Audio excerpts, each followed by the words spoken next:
Today, I want to talk about one of the pirate commanders I think I overlooked, namely Andrew the Lip, who I've got at the helm of the legendary tier Soviet cruiser Stalingrad.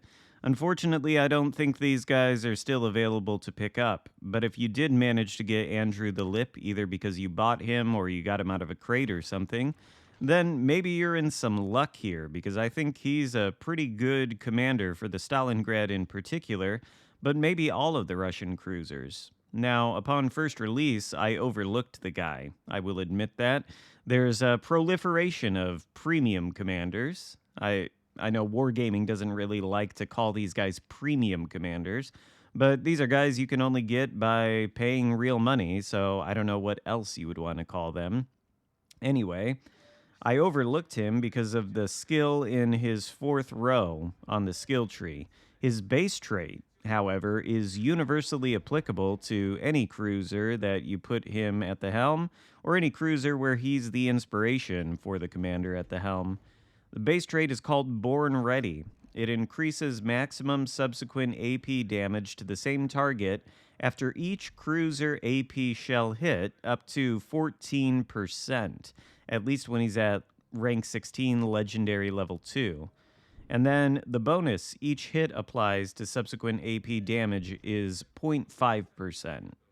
I think I'm correct in my interpretation then that means every shell hit you register against one target, the next shell hit is going to be increased by 0.5% until it reaches a maximum of 14%. That means the damage is going to be better, and Stalingrad already deals ridiculous amounts of damage to begin with. The other skill, in the fourth row, wouldn't be applicable to Stalingrad or most Russian cruisers in general. I think it was clearly designed for the special pirate Russian cruiser, which is basically a Hampshire, and it's got a spotter plane, because this skill, called Hit Them Hard, it does two things. Number one, it improves cruiser gun traverse speed, so it might not be a bad option just for that reason. On certain Soviet cruisers, some of them do have pretty poor turret traverse. Petropavlovsk comes to mind. That would certainly help Petro. However, the rest of the skill is contingent on the cruiser having the seaplane, the observation seaplane, otherwise known as the spotter plane. The Hit Them Hard skill increases cruiser damage while the observation seaplane is active up to 12%, and then gives you another charge of the plane. Stalingrad cannot use the spotter plane. I don't think there is a choice for changing out the radar. If it is, or if there is, then I think it's for DFAA or sonar, one of the two.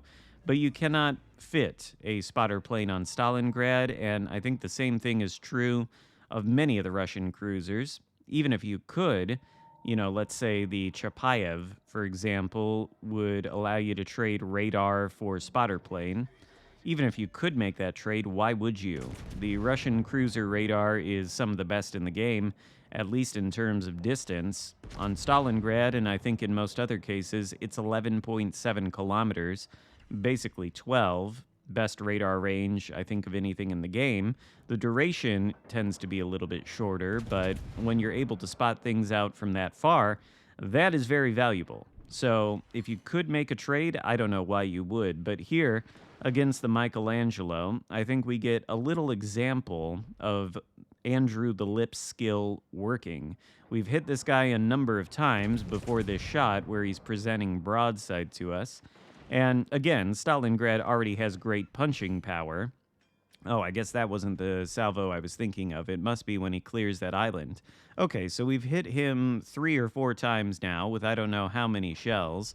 That means our next hit, if it strikes its citadel, is going to do more than the Stalingrad's typical maximum alpha damage, which is 8,800. So here's Michelangelo coming around the corner again. He's turning into our salvo, it looks like. And this time we get 2 citadel hits and 2 or 3 full penetrations. We go from 28,000 damage to 48,000 damage. Quite a bit there. I don't think that's fully explained by the Stalingrad's maximum AP shell damage of 8,800. It's hard to look at that salvo, and believe me, I tried. I recorded the numbers, paused the video, did the math. It's hard to look at that salvo and figure out exactly how much damage each one of those citadels did.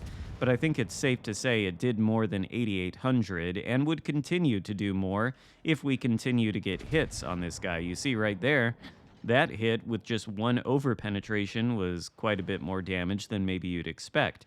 So, I think this skill for the Stalingrad in particular, and probably all of the Russian cruisers, I'll have to put it on Petropavlovsk actually to try that out. I think this skill massively improves them. And Stalingrad itself is already, in my opinion, one of the most overpowered ships in the game by far. So what's not to like if you can buff its firepower by a significant amount? The reason I say Stalingrad is overpowered is because these guns, without any buffs from any special commanders, they're already some of the best 305mm guns in the game. They are technically battleship caliber guns, since we see a few battleships in the game with this same size, things like the Odin, for example. But they're much better than the Odin's guns. They seem to have some of the best penetration in the game. The distance between you and your target doesn't seem to matter. As long as the target's giving a favorable angle, these shells do seem to penetrate and deal damage every time. And against broadsides of anything, they're absolutely lethal. So it's got some great firepower. The guns are accurate too, by the way. I've heard people say that they aren't, but I don't know what ship they're playing. Anyway, the guns are great, and then it's a cruiser, so it comes with all the benefits of a cruiser hull, namely better maneuverability relative to battleships, and reduced fire burn time for a little bit more tankiness. But then on top of that, it's got battleship-level armor.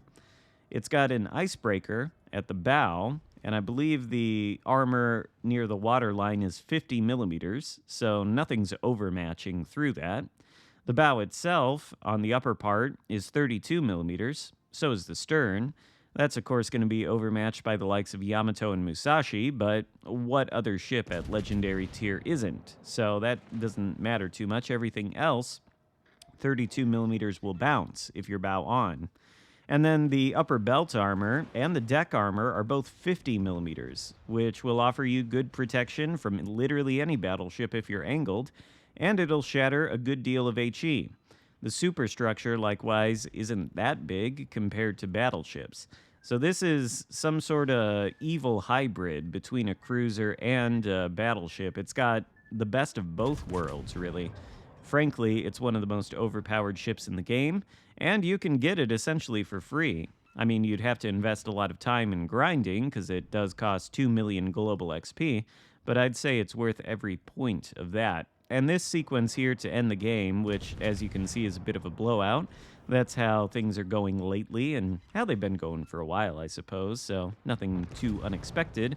But this scenario where we're on low health and we've got, I don't know, 3 battleships in front of us, we've got 103,000 damage done after that citadel on the Navarin over there. But the Stalingrad just offers you the ability to survive, even when other cruisers probably really wouldn't. We can simply go here and we can point our bows at the Minnesota, the Loria, and the Navarin. It's not something I like to do terribly often. We're in a bit of a compromised position that we can't escape except by reversing. But that's okay, the game's over. It's not like we have to do anything special here to seal the victory. These 3 ships are going to go down. It's just going to be a matter of time. And the question of, do I go down, before they do? Anyway, the Loria decides to present himself to us on a silver platter. We've hit him a couple of times, and that salvo there with 4 citadels, that takes him out, which leaves only the Navarin and the Minnesota. And again, that salvo there was buffed by Andrew the Lip's skill. I'm not sure exactly how much each shot did, but I think the first 2 citadels did less damage than the second 2. So there's maybe an example of the skill working. If you got this guy, I highly suggest trying him out on the Stalingrad. Make it even more overpowered than it already is, Go out there and cause misery to the broadsides of legendary tier ships and tier 8s like the Navarin. Not a citadel there, but a healthy amount of damage and the high caliber metal. I think it's only a matter of time before one of these guys turns their guns on us and sinks us. Navarin actually has the right idea. He's not shooting AP at our 32mm bow.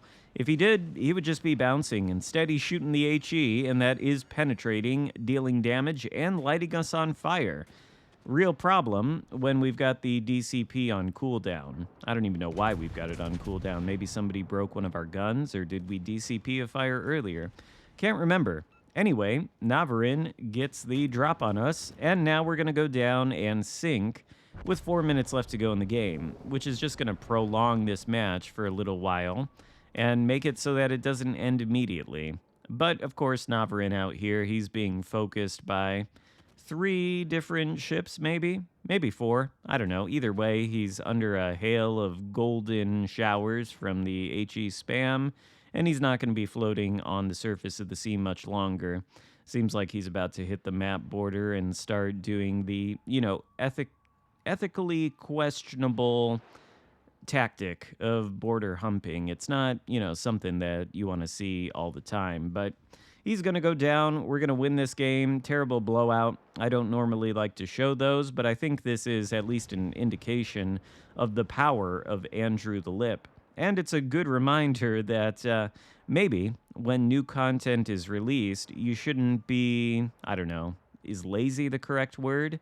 You shouldn't overlook things like I did. I just looked at Andrew the Lip's special skill, said, well, most Russian cruisers don't have the spotter plane consumable, so how is he all that useful? Well, he is with the base trait, and this was at least a decent game, 2,500 XP, 171,000 damage. I think we can probably do better, and I'll certainly be running Andrew the Lip on Stalingrad and on Petropavlovsk moving forward. So we'll have to take a look at some later results. Hope you enjoyed the video for today, though. Give it a thumbs up, consider subscribing if you haven't already, and I'll see you next time. Goodbye.